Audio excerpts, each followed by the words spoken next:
Сосын мына қағиданы баяндайды. Ең қауіпті екен мынау, құрметті бауырлар, қағида.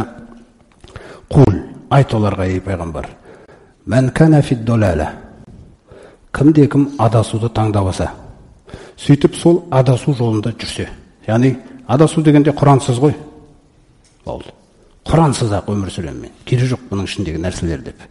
Кімде-кім солай таңдап алса өзіне, енді мынаны қараңыз. Фәльямдуд лахур рахману мәдда. Алла тағала өмірін, денсаулығын, мансабын, дүниесін созып жібереді дейді. Ешқандай зиян жоқ. Ешқандай зиян жоқ. Сөйтіп бірте-бірте өтірік екен ғой, Құран, Алланың азабы деген нәрселер. Бос нәрсе екен ғой бәрі. Ақшамен шешіледі екен ғой түгел нәрсе. Сөйтіп созып жібереміз дейді. Алданып келе тұр ғой, бітті. Алданды болды.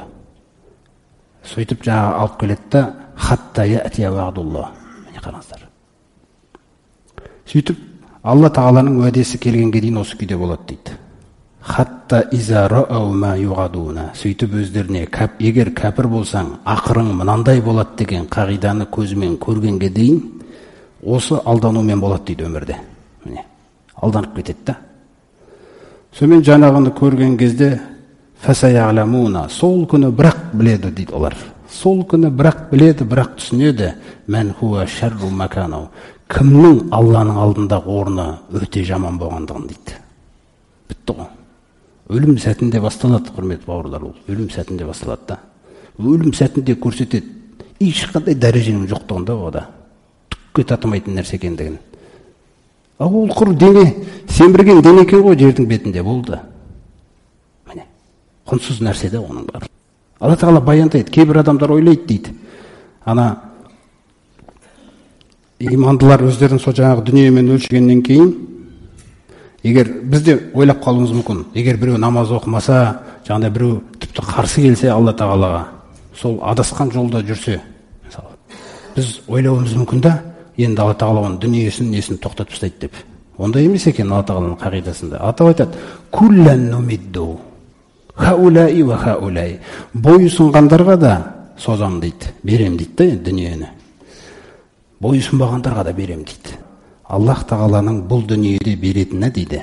Бұл дүниеде беретіннен біз мыналарға да береміз дейді. Жаңа мұсылмандарға, аналарға да береміз дейді, кәпірлерге. Біз бере береміз дейді оны. Неге беріле береді ол? Неге аналарға намаз оқымағандаса да беріліп жатыр?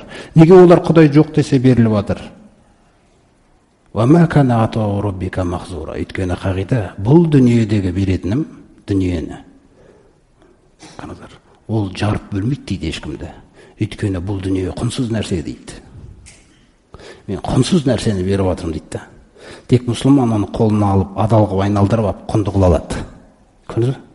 Адал қылып құнды қылады. Садақа беріп құнды қылады оны. Альхамдулиллахны айтып құнды қылып жібересің оны. Басқаша мүмкін емес оған құн беруге де. Байлық деген нәрсе беріліп жатқан кезде де, мансап деген нәрсе берілген кезде де байқау керекті. Сол өзіңіз білесіз, біреуімізге мысалы кабинет берсе, бір жерге барып отырдық осындай кабинетке. Сөйтіп адамды сынайды Алла тағала енді. Ал адам өзінше ойлайды.